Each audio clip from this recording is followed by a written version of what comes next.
On the Jacob Buehrer Show, I am so happy to have on Senator Joe Lieberman from the wonderful state of Connecticut. How are you doing today?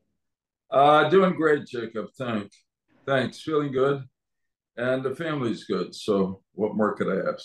Awesome. Well, first off, there's a couple things I'd like to discuss today. I really appreciate you wanting to come on with your busy schedule. There's a lot going on right now. Let's first start. You've served in the U.S. Senate. You were the vice presidential nominee in 2000. You ran for president. You've been involved with several bipartisanship things over the years. What was your interest getting involved in politics? Were you like that when you were my age in college? It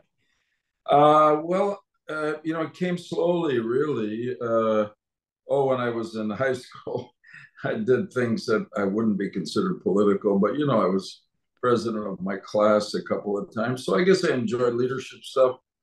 I read a lot of history and biography, and I came from a religious family where there was a premium put on service, trying to make a difference for the better.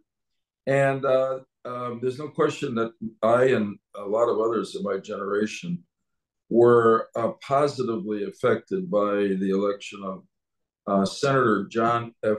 Kennedy to be president in 1960, because it was a kind of call to public service. The famous line in his inaugural, "Ask not what your country can do for you, but what you can do for your country." And so I began to think about it. I worked a couple of summers for my senator in Washington. And then I went to law school, and I did begin to think about a career in public service, but I knew enough to know that it was, risky. You never can be sure you're going to get elected to anything. So I also wanted to be a lawyer. But anyway, when I came out, I sort of jumped into it, and I've been lucky. And I've had the opportunity to be a state senator for 10 years and attorney general for 6 in Connecticut, and then 24 years in the U.S. Senate. So, if you have an interest in public service, which I hope people of your generation do, go for it. And the worst is you don't get elected, and then you kind of go on to do something else. That's life. For sure. So, what was it kind of like, when you got picked to be the vice presidential nominee? Very, very close election. What's that process like being in the debates, going all around the country, having cameras wherever you go? What's that process like? I said, would you want to do it again? Well, being selected to run for vice president was beyond anything I ever dreamed about, honestly. At some point in my life, when people would ask me, when I got into politics, what's your goal? What's your dream? And I wouldn't tell them because it seemed too presumptuous and ambitious, but I dreamed of being a senator. Part of that may have been because I was impressed by a man named Abe Rubakoff, who was a senator from Connecticut and was a mentor to me. Anyway, I got to be a senator. I was living my dream.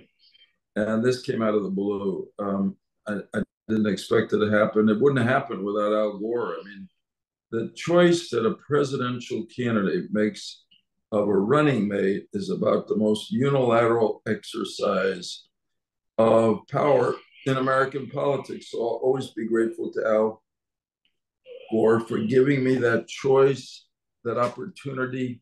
The campaign was probably the most demanding 4 months of my professional life. You're just constantly on the move. Fortunately, as a result of my religion, I am Sabbath observant, so I could stop one of 7 days a week. But the rest of the time, they gave me my own plane. You're going 3, 4 states every day.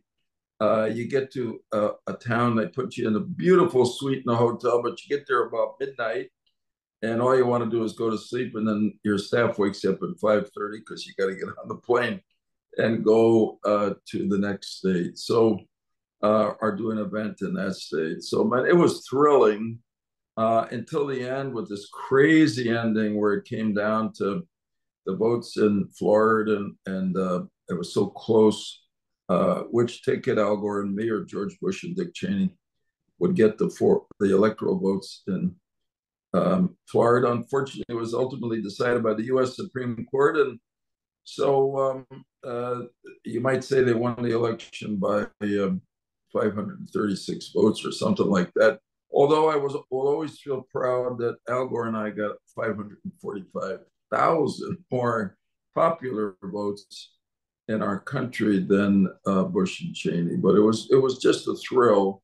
And honestly, as I look back to it, I just feel grateful that I had the chance. The American people were wonderful to my wife and me as we campaigned around the country. And so I just ended up feeling more in love with America than I was even before I got selected to run for vice president. Fascinating. And a couple other things. Was it hard getting up there on the debate stage when you took on at the time defense or former defense secretary Cheney? What's it like? Is it tough, being up there realizing like, hey, 30 million, 40 million people are Yeah, you mean in the debate? Yeah, no, it was, I mean, we worked hard on it to get ready for it.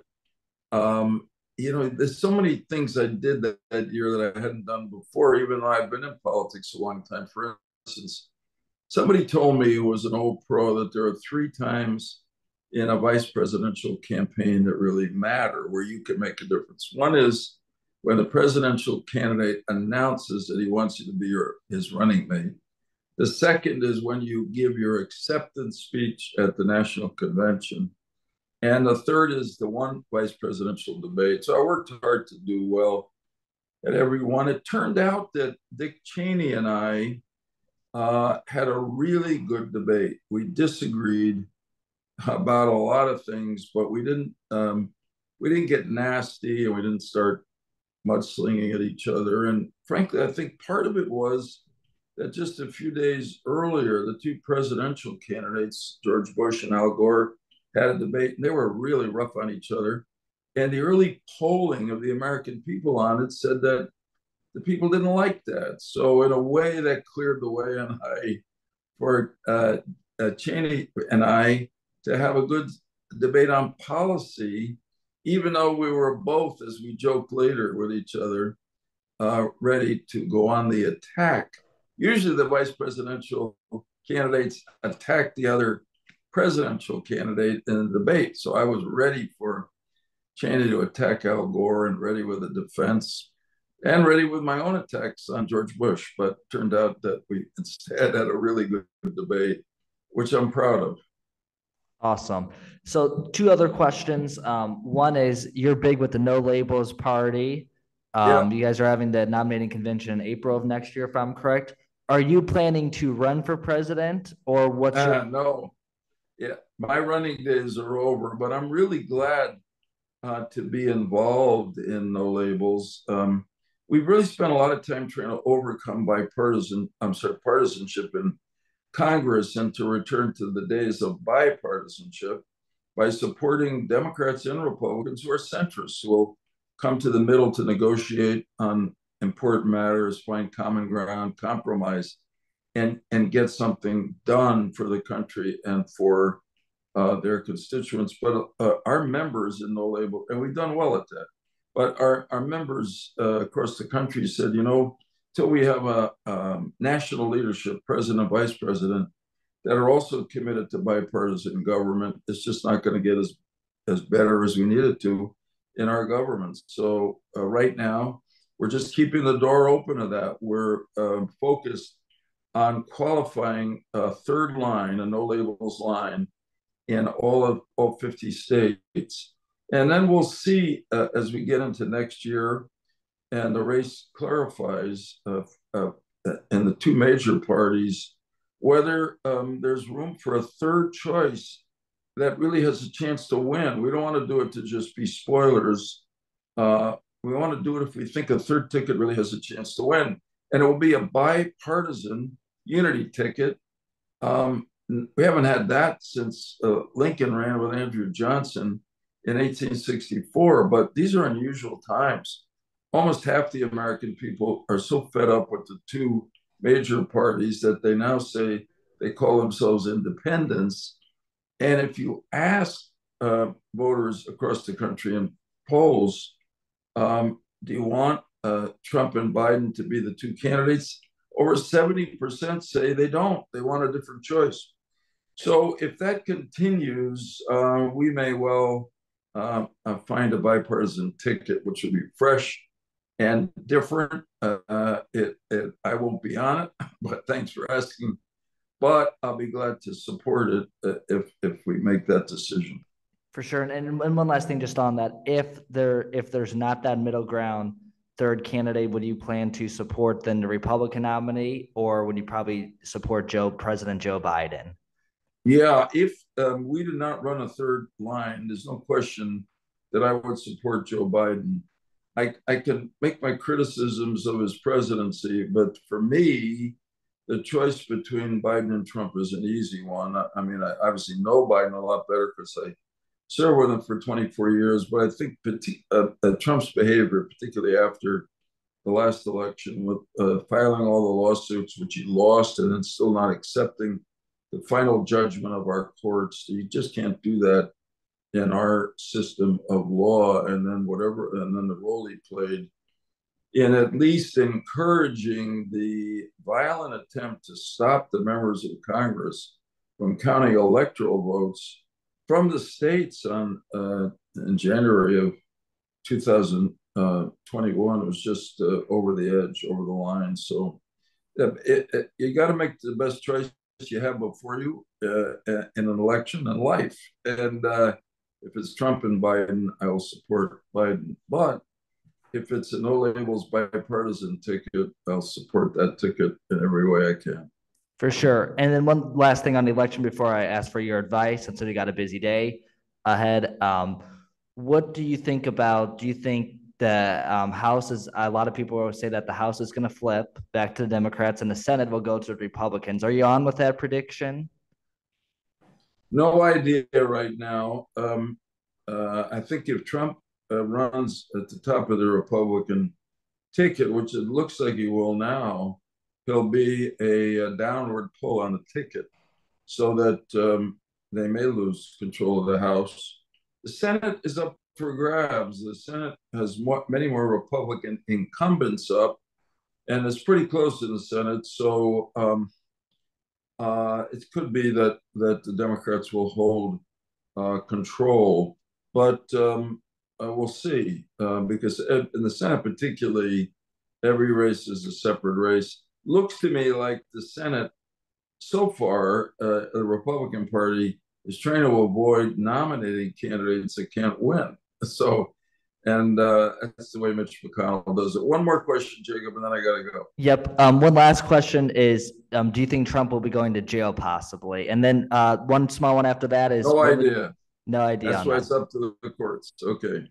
And then one last thing, what would your advice be for the next generation of leaders?